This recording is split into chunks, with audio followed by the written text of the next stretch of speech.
rescues. He found them in the Kellogg factory. This looks insane, sticking your hand right inside of a bald eagle's mouth.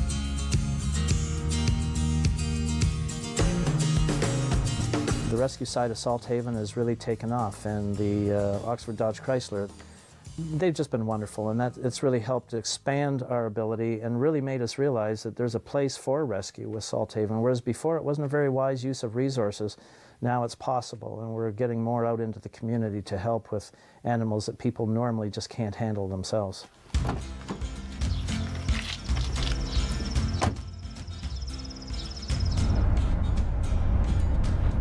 Okay, so we're heading out on a rooftop rescue for some Canada geese that have made their nest at the top of the roof. There's 3 goslings. The babies can't get down, and they'll either get picked off by hawks up there, or they'll just starve to death or dehydrate in the hot weather. So we're going to go up there and gain the confidence of the parents first of all. The big deal is getting the parents to follow us after we have taken the babies. So that takes about 20 minutes to half an hour to gain their confidence, and then hopefully everything goes well from there.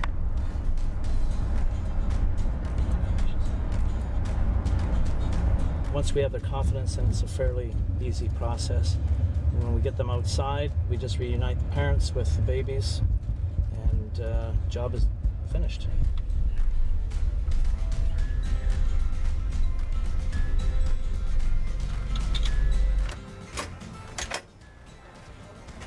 Hi, we're here for a Canada Goose rescue, rooftop rescue. Okay, let me try and get a hold of Bob. Okay. The people that were smoking there said the parents were sometimes over in the parking lot picking up gravel and stuff. But they're not there, so.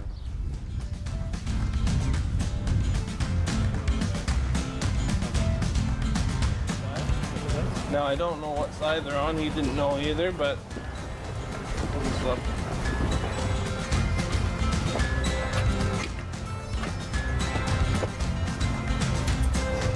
Sometimes Canada geese, they'll make their nests on top of buildings, and then when the babies hatch, they can't get down off the roof like the parents can because they can't fly yet.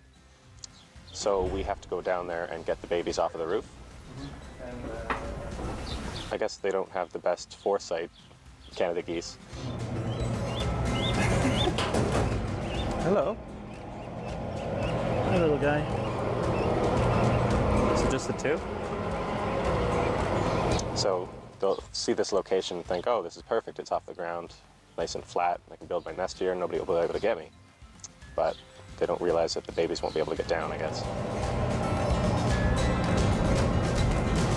Okay, where are the parents?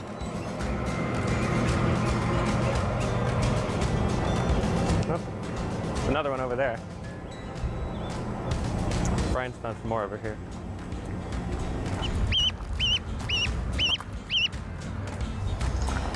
Those eggs are not viable. So we went down to the location and went up to the roof and found 3 little baby goslings on the roof, and we couldn't find the parents anywhere. No, I don't think they're up here. There's no goose poop or anything. Okay. It'd be really peculiar to have both mom and dad die. I don't see the parents anywhere.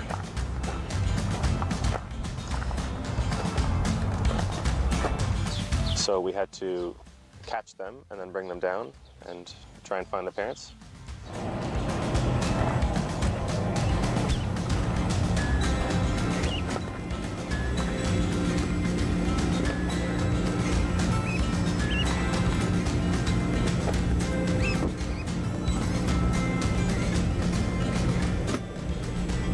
Got one more?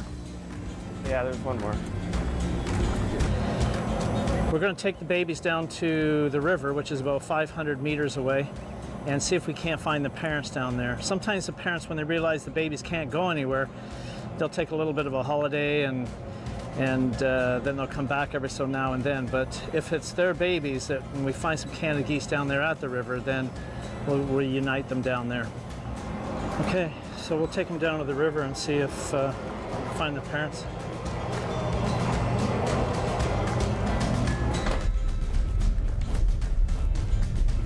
Yeah, we'll see that sometimes with on some rooftop rescues where only one parent will be there, and then you get the parent to follow you all the way down to the river, and there's Dad, and he comes up right away. This is the area here he was talking about. We're driving down there? Are you going to be able to get back up? I hope so. There's lots of clover in the grass there, and if the parents were just after a meal, they would have hung out on the grass at the bottom. So my feeling is that they're down at the river. So hopefully they're down at the river in an area that we can access and be able to reunite these babies with the parents.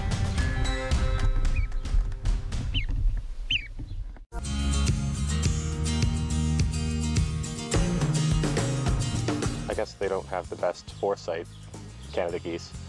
So they'll see this location and think, oh, this is perfect, it's off the ground, nice and flat, I can build my nest here and nobody will be able to get me.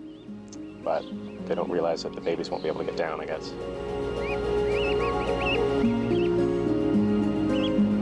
We're going to take the babies down to the river, which is about 500 meters away, and see if we can't find the parents down there.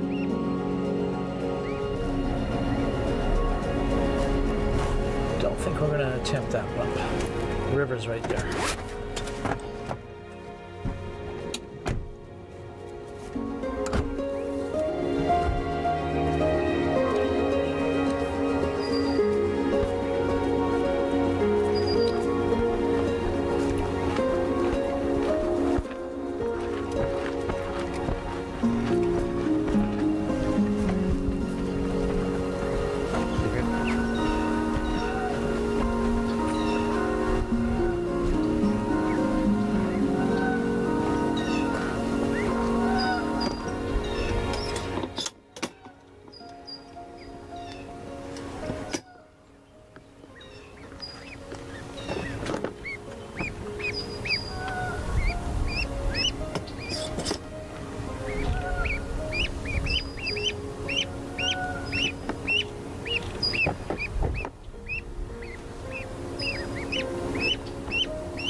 Geese are really intuitive, you know, like they seem to know which babies are theirs. You know, if you have kids and you walked into a room of a dozen screaming little ones and one of yours was in there, you could pick out their little cries just as easily as can be. And it's the same thing with Canada geese. They just seem to know. Well, hold on, we may have some action here.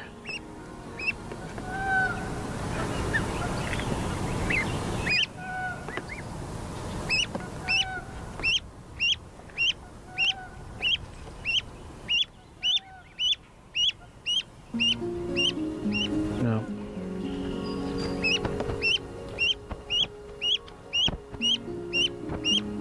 So we searched around the area and couldn't find them, and went down to a river that was nearby, looked there. We couldn't find them there either. As a last resort, I guess they come back to Salthaven, which I really didn't want to have happen. Yeah. So we had to bring them back to Salthaven, unfortunately. That'll make 14 Canada geese. Well, yeah, they wouldn't be able to survive on their own, definitely. So it's nice to know that they'll have a chance to get back into the wild now that we've brought them here. So we've got the baby Canada geese, the goslings, with us. And we've talked to 3 or 4 people that are going to watch for the parents.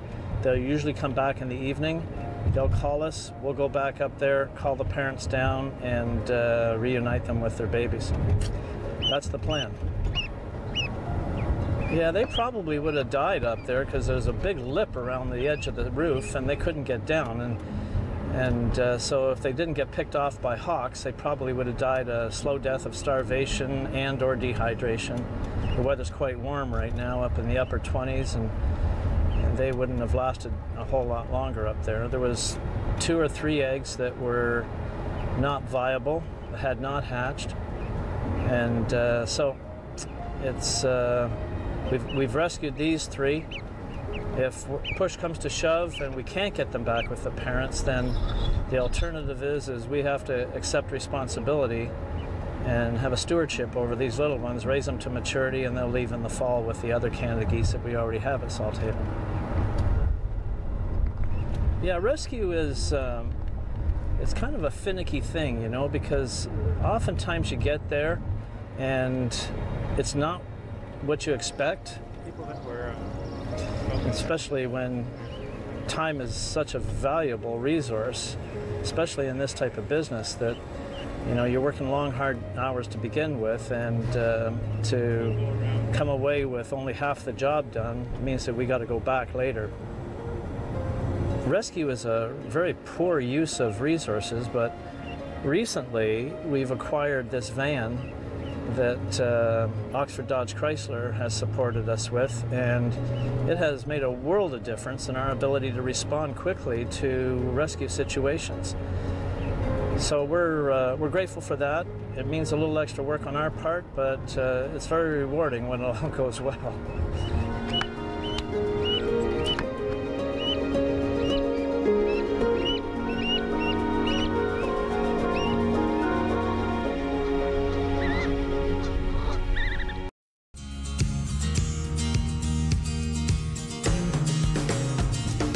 Every day that I'm out here, I marvel that I'm so close to get to interact with these animals in such a unique way.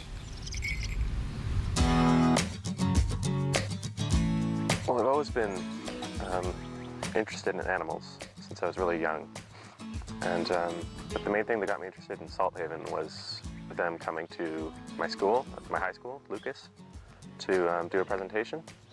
And then in 12th grade, I was in an environmental class, and one of the projects was to basically fundraise for an environmental organization.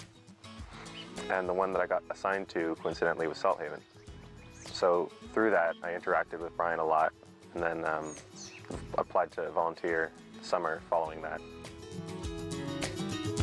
Kirk has been incredibly valuable to Salthaven, and especially in our Raptor program. He came to Salthaven a few years ago, had expressed a desire. He proved himself in the clinic.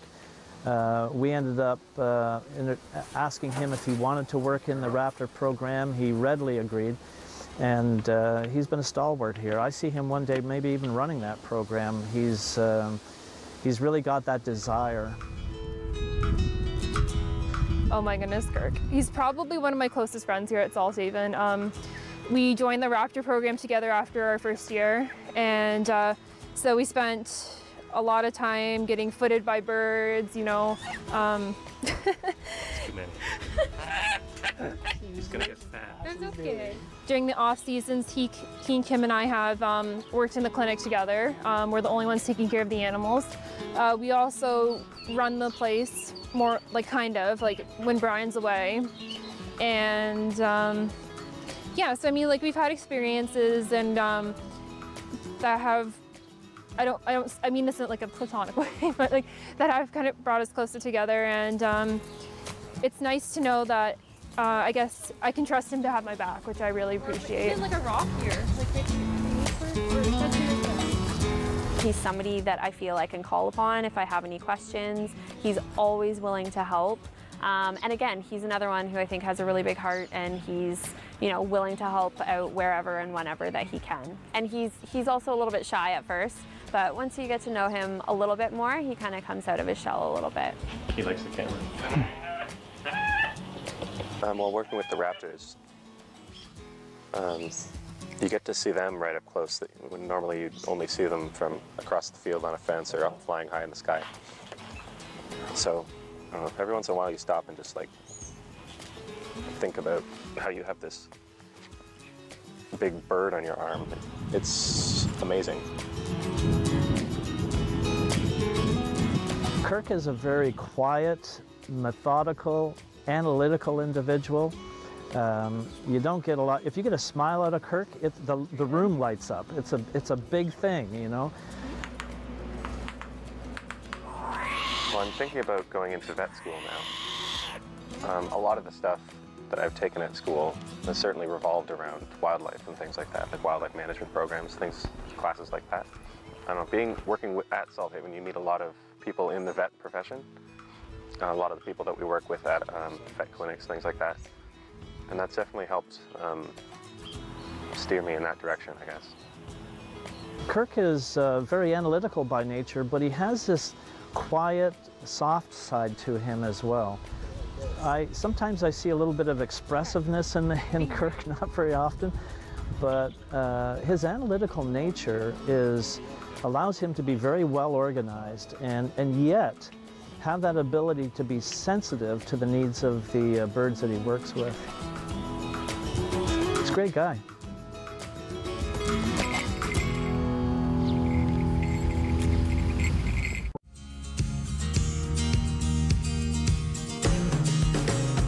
Some of the things we see here at Salthaven would make your hair stand on end. You know, when I was in school, I learned that animals weren't that intelligent. They weren't capable of logic or reason in that regard. They weren't capable of deep-seated emotions.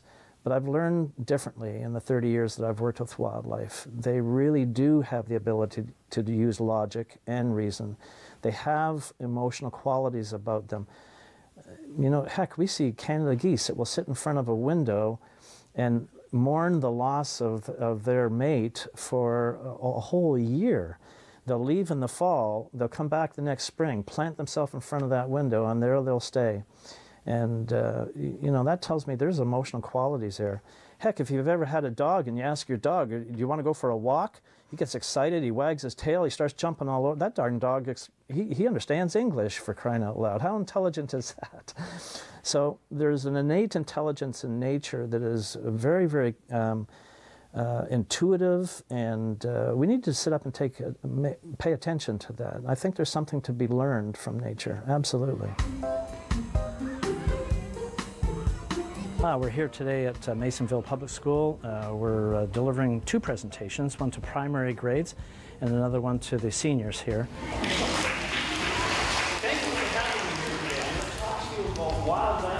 The first one, we tell lots of stories. Kids love stories.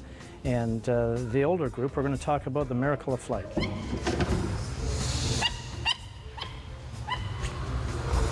This is Shakar. Shakar is a sweetheart. He is, he's a Lager Falcon. He's native to East India. He has been with us now for 11 years. He's entertained school children right across southwestern Ontario. Favorite part was when Shakar came out. Well, it was really exciting because I've never seen a bird actually in front of my eyes. So I thought it was really cool. I was thinking, is he going to be huge, is he going to be small, or is he going to be in the middle? I don't know. He is very, very comfortable with you. That's a real compliment to you and to how quiet you're being. So he is very comfortable. It was kind of special to see a falcon like Shakar. I thought it was pretty cool. Now I want to tell you a little bit about Shakar because he's pretty amazing. He's pretty small, but he's pretty fast. We clocked Shakar 2 years ago just flying on the straight and level at 119 kilometers an hour. In fact, in a dive, he can dive at over 250 kilometers an hour, and that's faster than your mom can drive, I bet. He's become an integral part of what Salthaven is really all about. He embodies Salthaven's focus, and that is primarily a stewardship for the animals in the environment. He sees colors that you and I don't even see. In fact, if you and I can see the world through Shakar's eyes, it would freak you out because you'd be seeing things you'd never seen before. He can see into the ultraviolet range. We know that. And, oh, did you see that? That is very special. That is called rousing. He loves being in front of children. We don't understand the mechanism behind that, but he really does. He shows off. He's a real ham. You know, another thing about Shakar is that he is very strong. He is very strong.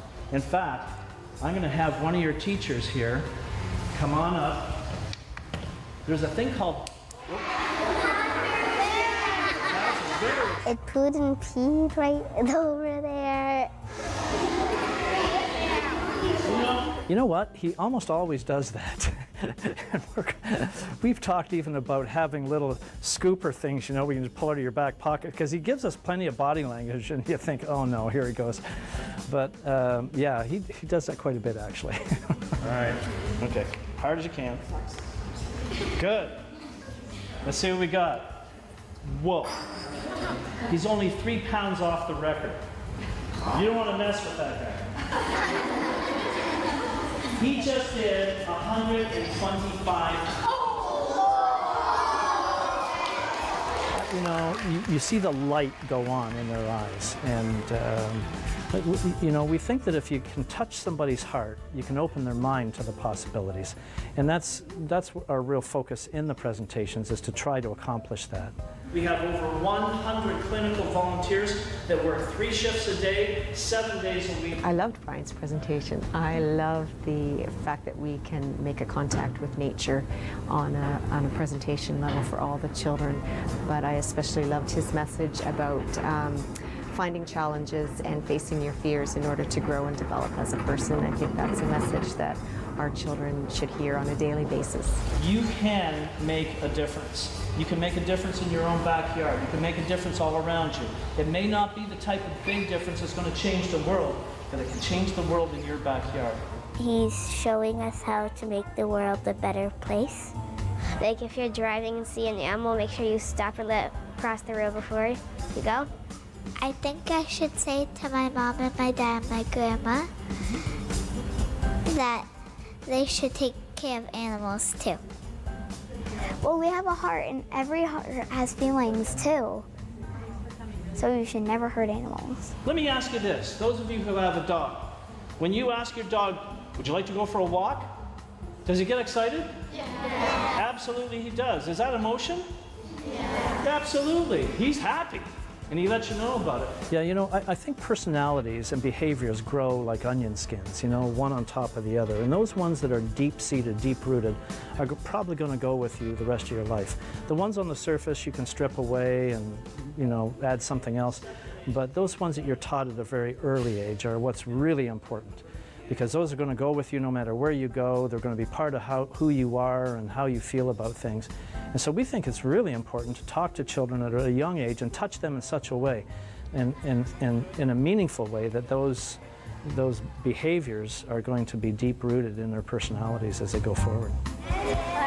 Take care. Thanks so much. You're welcome. Give me 5. There you go. Every year, Salthaven sees ducks and geese and other animals that come by way of admission to Salthaven because of fishing line and fishing lures.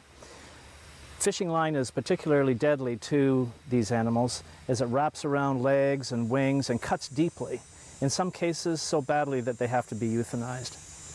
Whenever you see fishing line or fishing lures that are laying on the beach or on the side of a river, pick them up, put them in the garbage. I can almost guarantee you'll be saving a life. I'm Brian Salt, helping you to keep the wild in wildlife.